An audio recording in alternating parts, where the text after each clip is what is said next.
Hello, everyone. Welcome back to Off the Grid. It is me and Jay again today. Hi, Jay. Welcome back. Hello, hello, hello. Season finally started. We didn't make the testing video as we planned to, but we have a race reaction, and I guess kind of a Jetta prediction at the end. Yeah. But yeah, the race. I mean, I guess we'll start with quali. Quali. I mean, I didn't really trust any of the free practice sessions personally because I I don't know. I still thought that a lot of teams were still in test mode. I didn't know really who had the true pace. Qualifying was when the true pace was going to show.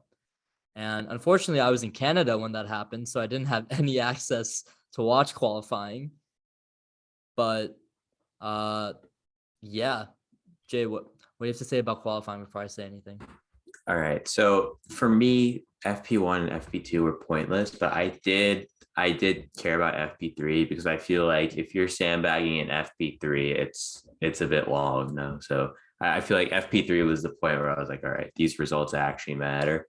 And then going into quali, I did expect Ferrari and Red Bull to be where they were. I think the surprises more so came from the other teams. Um, of course, Mercedes is somewhat of a surprise because we just all have it ingrained that they're sandbagging and are just going to suddenly be 1-2, but they actually They weren't finally lying. suck. They finally Yeah, suck. yeah, they Finally. actually It took do. to first time since what, 2013 that they've sucked this bad. So, I mean, Probably. yeah, it's been almost 10 years that they've been this bad, but they finally are this bad. And I It's mean, refreshing. Yeah. yeah, I mean, I think a lot of that is attributed. I mean, they have like that radical zero pod design, but I think the main issue is the porpoising, that they're just simply bouncing too much. And the Merc engine, it's not that it's behind necessarily, but it's not ahead anymore. I think Ferrari and Red Bull powertrains, for how long it lasts, it still is matched up with it's matched up now on even playing field with Mercedes. Renault, I have no idea. Renault still, I don't know. Alpine, Yeah. Renault, same thing.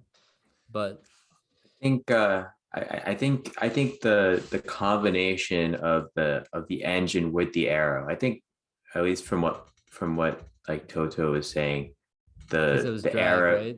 Yeah, I think the arrow seems to be where they're having most of their issues. So I think it's we'll mainly with see. the floor too, because like I mean, the floor is Yeah, what is like the source of a lot of the purposing. Like that's what teams are doing to adjust. They either adjust the ride height or adjust the floor structure. So right, yeah. right.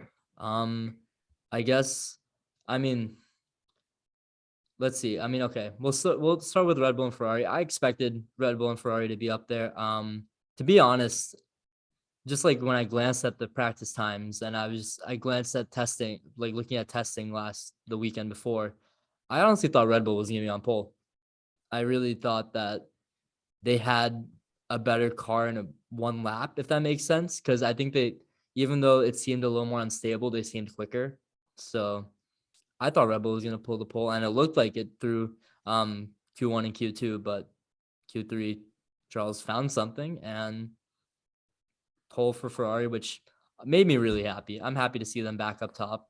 Um, I think Ferrari being competitive in F1 is key in general. Having the oldest, most prestigious team to be up top is really important. So I'm happy to see them back up top. But yeah, I think Red Bull and Red Bull and Ferrari being up there wasn't a surprise. But I mean, Lewis still got fifth. Lewis still qualified fifth. He still got whatever he could out of that car.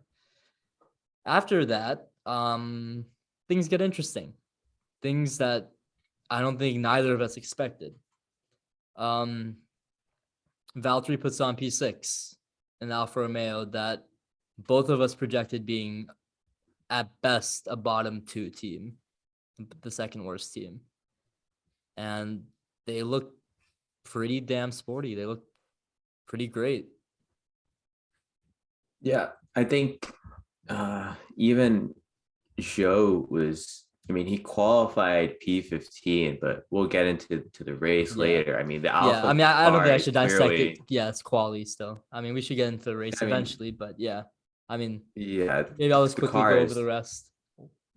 the car. I think the Alpha car is just way further along than we thought. I think Magnussen P7, same story for the Make, Haas. makes me So so happy. But if also really yeah, interesting that he was so far ahead of Mick to me. That was really interesting. I mean, I assume that Mick already being integrated in the team with the year, and Mick tends to be slow for 1 year, and the next year he comes back. I mean, in F2 and F3 a champion. So F2, I right? I expected him to be at least up there with Kevin, especially given Kevin hasn't done any of the tests. Well, he did the preseason testing, but he didn't really wasn't part of the development of the car. So it was crazy to see him P7. I was so happy for him. Um, Yeah, Alonso put on P8, George Russell P9. Terrible qualifying from him. Terrible. But I mean, horrible. I don't know. So something went wrong in the second run in Q3. I think yeah, his the, second the, run, he the, just the messed up. yeah the team told him to really push, and there was some issue in that first sector. He was like 9 tenths down to Leclerc in sector one. It's Yeah, I like, all remember right, seeing that. And this I was is like, oh, absolutely over. yeah. Um, And but yeah, then Pierre P10 because Pierre will always find a way to get into Q3. And then I guess second big story is that I mean on the topic of Mercedes power engines was that McLaren and Aston looked pretty crap, pretty the worst, damn the terrible. worst, the worst two teams currently.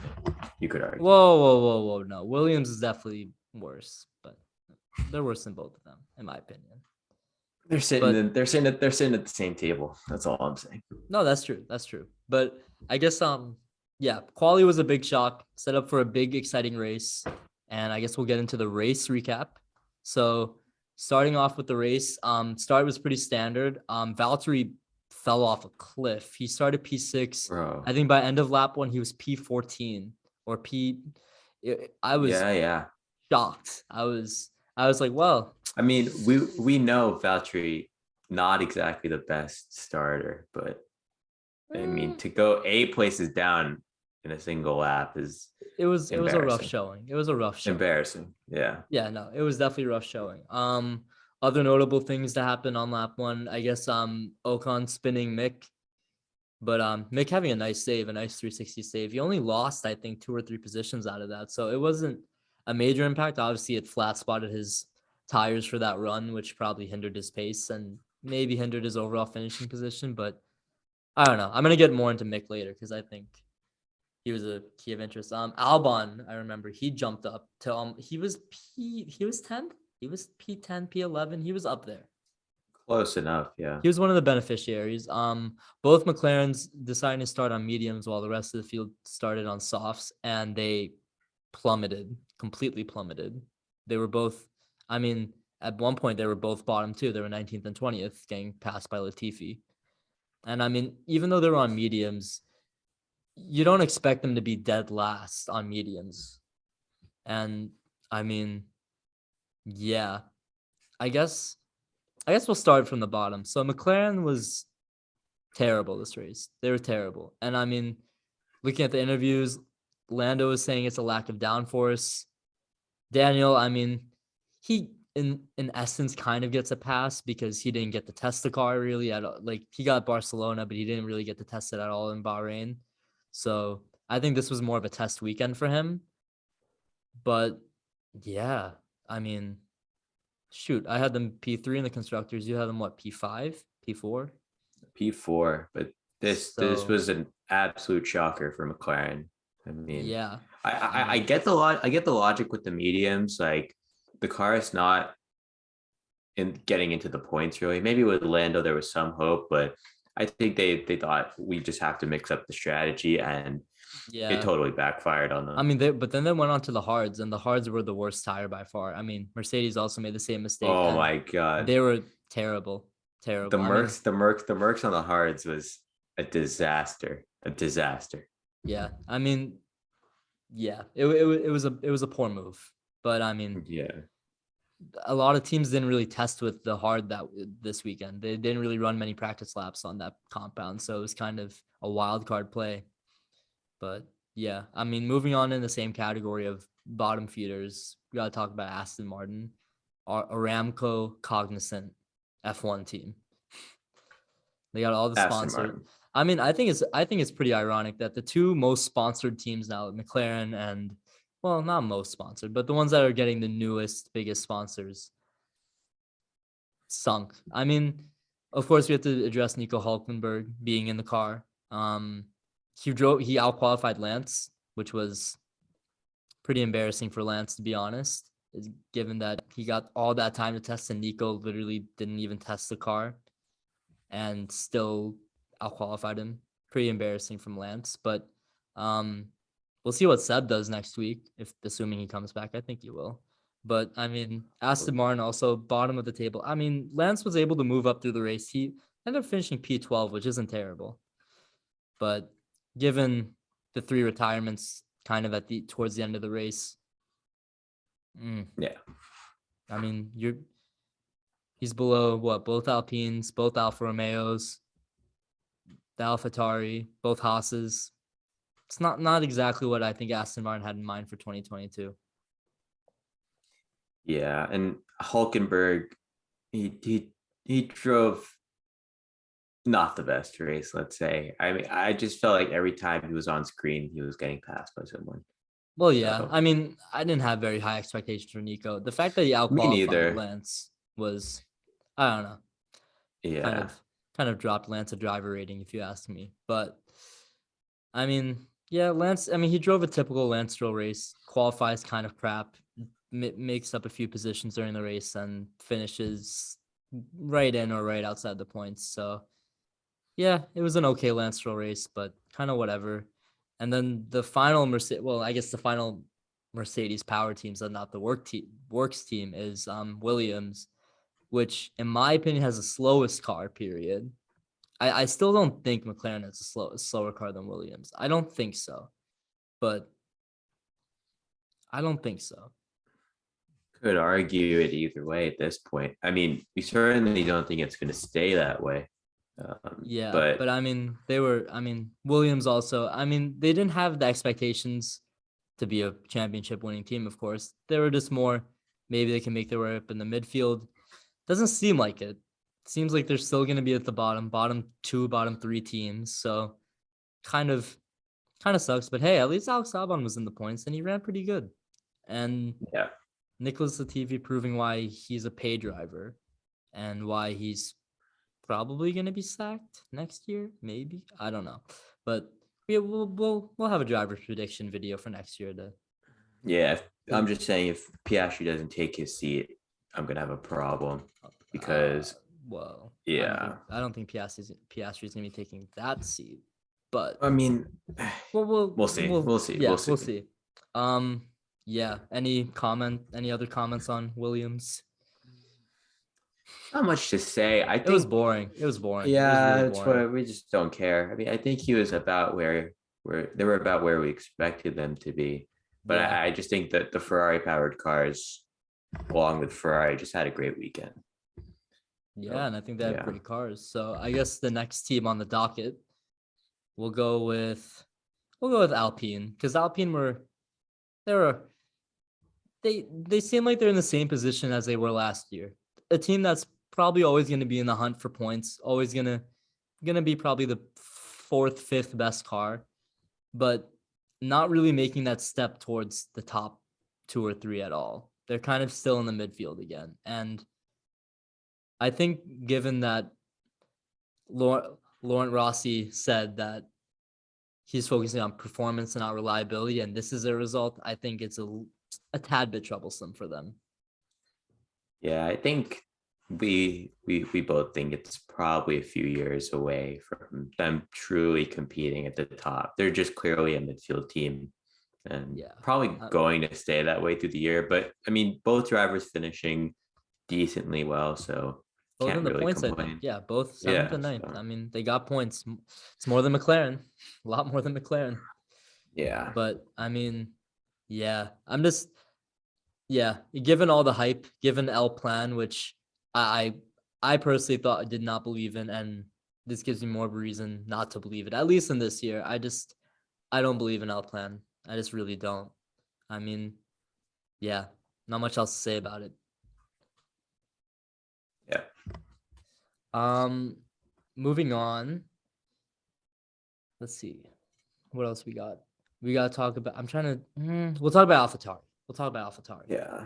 Yeah. So obviously, I mean, Pierre drove a Pierre race. He was P7, 8 the entire race, around there.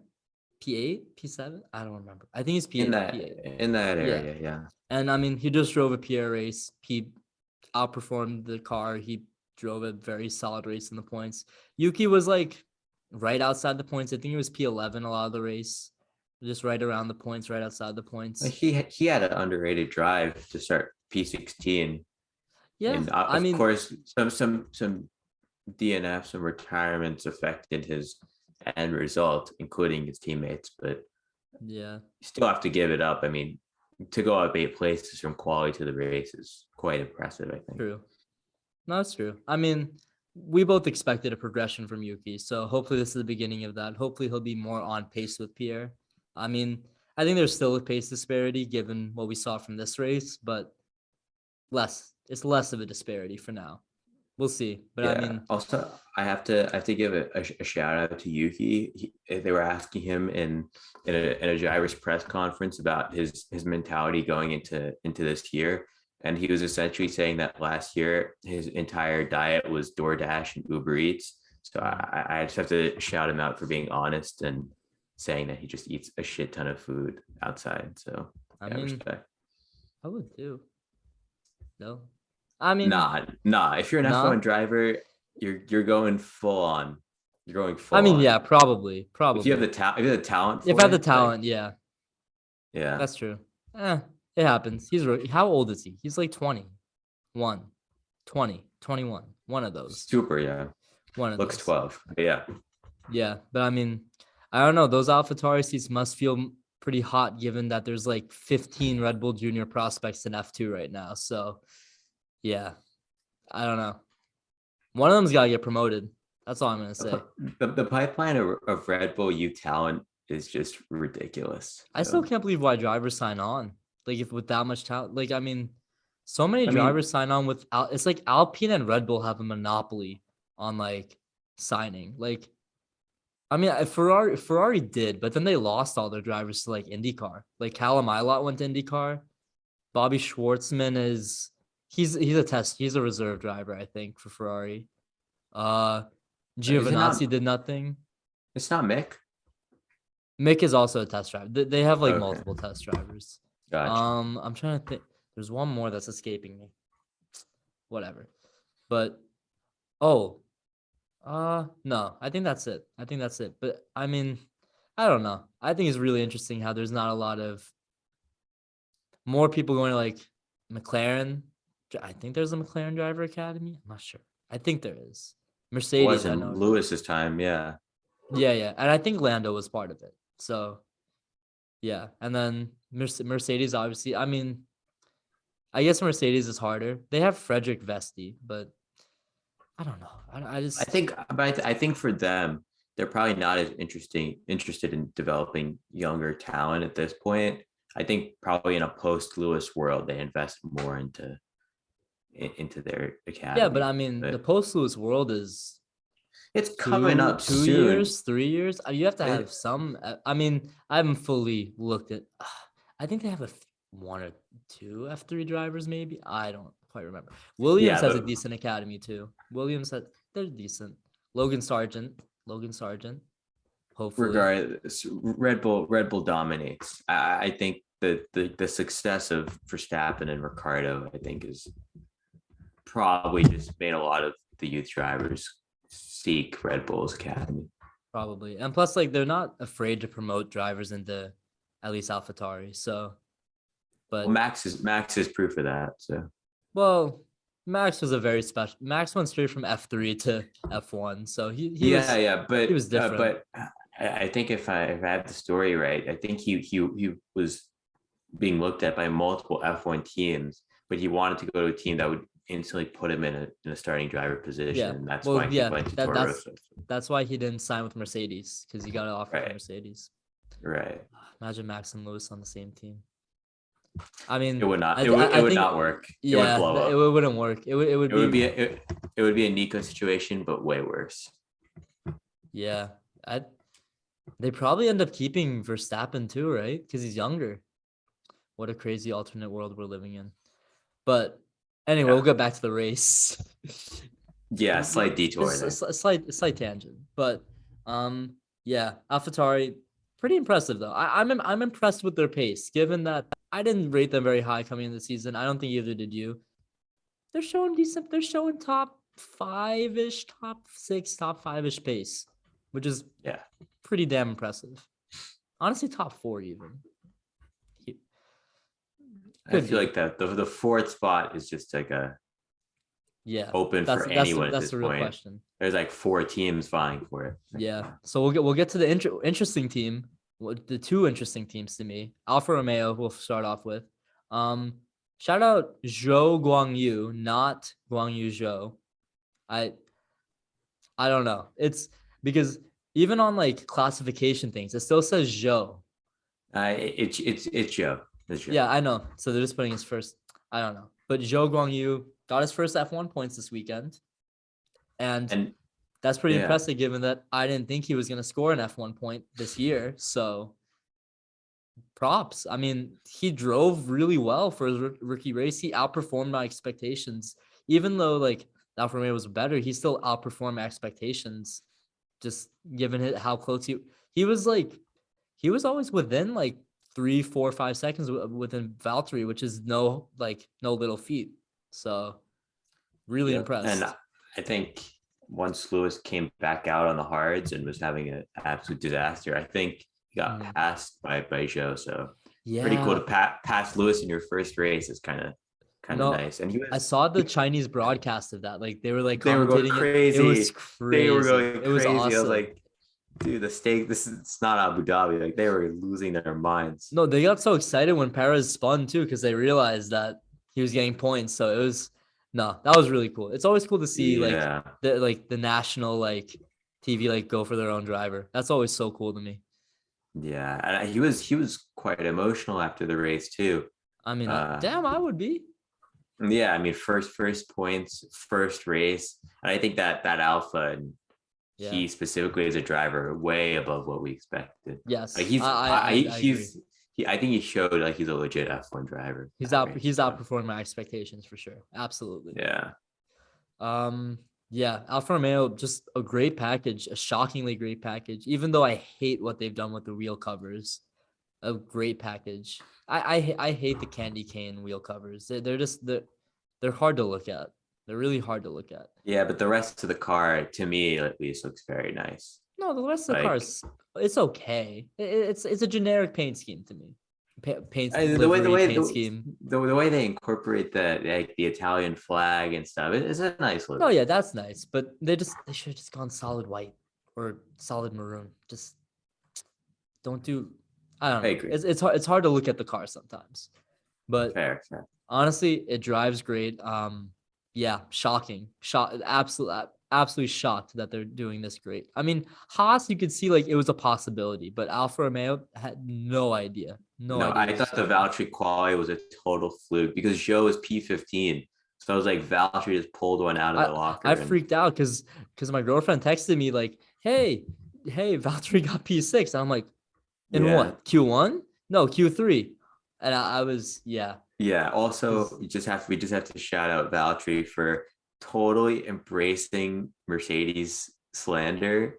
Just they were asking him what his reaction was, and he was just soaking it all in. He's very excited to split the money. So I was like, it was crazy. What a moment. What crazy, a moment. Crazy. Yeah. Maybe Merc really did hold him back this entire time. I guess we're gonna find out this season.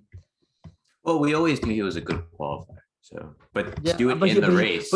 But I mean, even though he fell back to 14th, he still fought his way back up to P6, which I was really impressed with. I mean, given the Red Bull retirements, I mean, it's a little shaky, but still, he would have been on for points. He would have been on for points, which is I don't think any of us would have expected that at all. So, props Alfa Romeo, props to both drivers. Even from testing, they barely showed up in Barcelona and Bahrain. They had so many reliability issues, and honestly, I remember after Barcelona, I was licking my chops. McLaren was doing great. Alfa Romeo and Haas were both struggling to get the car out onto track. I was licking my chops. Yeah. Completely mean, blew up in my face completely. But I'm kind of yeah, happy about it. Kind of happy about it. if we needed further evidence that testing doesn't matter, we got it. So True. yeah. I guess we're gonna move on to our team. At least I'm gonna call it our team because yeah, now that they're our team once again, now that they don't have the Russian flag anymore. Yeah. Haas. Wow. I mean, it's a Cinderella story in a sense. Is there a more likable team? There, I I mean, don't think yeah. so. I mean, I once don't they got think rid of so. Nikita and you put in Kevin Magnussen, of course, Gunther at the helm. I mean, it's perfect. it's. I mean, you just love to see it. You love to see it. I mean, I was just so happy to hear Kevin on the radio after, even after quali. It was so nice to hear, just Haas finally, because you do have to feel for that entire organization. The past 2 years have literally been hell, and probably didn't know if they were going to keep their jobs. So to Yeah. have a result like that is pretty damn amazing. I guess one note I'm going to make is that I have no idea why Mick Schumacher was not pitted under that last safety car. I think, I think that they didn't have a set of fresh softs for him, so they just kept him out on those. But I really don't know why. I don't know why they didn't pit him. It's either that or he had or they thought the tires were relatively fresh because he was on softs and they thought No, track they position. were but they were 10 lap old softs, and those are pretty old at Bahrain. Oh, So I don't know. I mean, I mean the yeah, DAG was quite high all weekend, so I yeah. don't I know. mean, otherwise Mick drove a great race. He was up in He P8, did. I'm pretty sure. And I mean, I just wish they pitted him that Haas could have gotten double points, but alas, Yeah. it's all right. I think Mick he still was behind K Mag the entire race, mostly given qualifying and his whole spin, but he did make inroads and catching up to him. So I think he'll show up much more at Jeddah. But yeah, really, I don't know. I'm just really happy for Haas. Really happy. I'm happy for the sport because now, right now, P3s and I mean, Kevin was sticking with the Mercs. I couldn't believe what I was seeing. I mean, Yeah. he did mess up a few times. He locked up like He 4 different struggled times in at turn one, turn but one. Yeah. yeah, turn one was his Achilles heel. But it's I mean, besides that, he drove a pretty flawless race, and I was waiting for a Haas pit stop mishap. I was waiting for a drive to survive episode to happen, but thankfully did not happen. I mean, just to think like how quick the turnaround was, where he was just like in Miami with his boys, and then all of a sudden he's just back on the grid like that, No, and because now like in P5, like he was in Le Mans, right? He was in 24 I hour, think so. like 24-hour Yeah, endurance racing. So I mean, yeah, I mean, crazy, crazy, crazy, crazy. But I mean, happy to see him back. All right, Merc time. Mercedes. Um, yeah, quite literally handed the podium to them, but a podium's a podium. You gotta be reliable to finish reliability. races. Yeah, reliability is a So I mean, factor. they got third and fourth, which is probably the absolute best case scenario they could have hoped for. Um, yeah, I mean, I don't really know much else to say. I mean, Lewis doing all he could. George, I mean, he seemed to get slightly better during the race compared to qualifying, but he was still like, even by the end of the race, when the race was restarted, George was still more than a second behind Lewis, which I mean, I guess can be contributed to dirty air or maybe, I don't know what other factors, but still, just kind of, I think I think I'm surprised when George is as far behind Lewis, I guess. yeah, so I think when George drove in Bahrain 2 years ago, I think our expectations got way too high.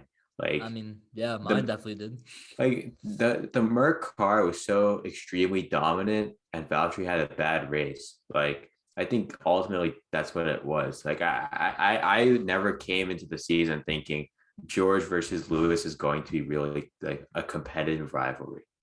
I mean, I I think Interesting. Lewis is still clear. I mean, Um, I think we both put Lewis as our title champion, which looking a little rough right now. But I have absolutely no regrets, but I yeah, mean, no, nor do I. I mean, hey, we tried, we tried. We based it off of no testing either, which was, I mean, it was worth a shot. It was worth a shot. I don't think testing would have changed our predictions though. Would have changed. Would have changed some of mine.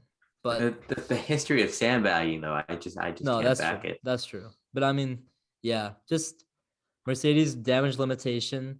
Maybe if they get some crazy upgrades by the middle of the season, maybe they can compete for wins again. But for the next few races, I don't see. I see Well, them at best competing for podiums right now. so they said that they're going to bring an upgrade package to Imola. Here's the concern. Sure, they were on the hards for a few laps, and that was a disaster. But they were like 35 seconds behind Ferrari over the course of the race.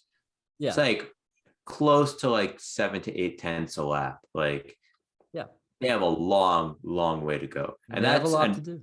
and Bahrain is like maybe I would say it's like an average track in terms of like structure. So they're like far off the pace. It's not even close right now. I mean, I think, but if there's any year to be this far off the pace, it's this year, right? Because development is gonna bring down lap time so much since like there's still so much of the car's potential that's trying to be found right now from all teams. So I mean, they also have to compete with Ferrari and Red Bull developing their car. But I'm just saying that there's still a chance that Mercedes can, I don't know, be in the title fight, but they can definitely be in the contention for race wins come after summer break or something like that. Yeah. But yeah, no, not much else to say for Merck. Damage limitation. Um, Red Bull. They drove a great race. I mean, Max was Max was particularly mad on the radio. I don't know why. He seemed very upset. Especially like I remember the thing about they didn't want him pushing on the outlap. And then when Leclerc was in front of me, he got so mad. He says, I'm never doing Yeah. this again. And I don't know. I mean, The team was right about that though. I like pushing on the outlap was clearly not the right thing to do with the DAG. Like I remember yeah. when I mean he didn't fully push, let's say, but even with him not doing that, he started having problems with the tires very, very quickly.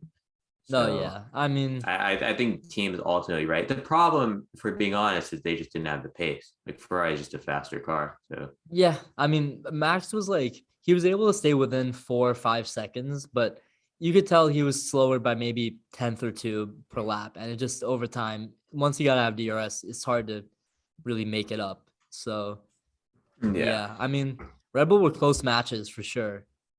And I thought they had a chance to win this weekend. I thought Ferrari was probably gonna win, but I thought they were gonna at least get pole. And they were close. But then yeah. So first, Max has his heavy steering thing after his second pit stop before the safety cars happens and before Pierre blows up and like some power steering or whatever. It turns out to be, I think, a bent track rod. So like when they dropped him on the pit stop, it actually bent that, which kind of a freak accident, but I guess it happens. So I mean, it didn't affect his lap time because I'm pretty sure he put in the fastest sector 3 by like a lap after, and then the safety car came out. But that safety car gifted Charles because he was able to get a free pit stop, stay in front, and then during I guess like when they were going back to racing after the Gasly blow up, another Red Bull powertrain, then Verstappen gets on the radio. Oh no, like battery's messed up. Team doesn't know what the hell's going on. And then they're like, oh yeah, there seems to be an issue, but we can't do anything about it. So good luck. Yeah. But no, it wasn't even that. They said they couldn't find they didn't detect an issue. Yeah, no, Like but they did find the issue of that. They they found it eventually, but like in the race itself, I remember like GP no being like, "Yeah, there's no issue, just like race." see yeah, but then I found them a few YouTube videos like of like radio like the radio, and they did find the issue right before it died. I They see. told them okay, they said okay, Max, we have found the issue, but there's not much we can do. And then And it then just died it's out, and then wraps. they were like, okay, just bring it into the pits. But I mean, yeah, and then just on cue, Sergio Perez losing power, and it happened within a straightaway, basically losing power, gets in the turn, tries to get back on the gas, engine locks up, car spins, and game over for Perez. And Red Bull have basically a 2-4 wiped away and come away with 0 points. 30 points lost, which I mean, you just feel like at the end of the season we're going to be like, yeah, that's what cost them. I mean, It's gonna cost them something. given the new regulations, it's kind of impressive how reliable the cars were over the race. I mean, Yeah, yeah, but I mean, all I would say Red Bull powertrains does definitely need a debrief after that. But also, the suspected issue, at least from what I've read, is that it's a fuel pump, right? And yeah. a fuel pump is a spec part provided by the FIA, which I don't know. That could be a little interesting because I mean it's not technically their fault, or Red Bull is using some fuel mixture that degraded the I think the plastic covering around the pump or something too much. So there's a lot of different theories, but I don't know. It's something to watch, obviously, because it's always interesting. But I mean, I think I don't think they're gonna have reliability issues in general. I think this is just kind of a first race bugs kind of thing, and it just kind of sucks that it got them at the end. yeah, I think in Jeddah they should probably be fine, but it's a huge swing in terms of points, like Red Bull versus Mercedes. I think um I think with other teams, maybe we expect like some, and I wouldn't say both drivers necessarily, but there will be reliability issues in the first year. It's to be expected, but it's a huge loss for Red Bull. I also just want to say that all the cars, I think, are faster than we thought they'd be. Like Leclerc, at least in the one lap pace, like Leclerc was on pole with like a 135.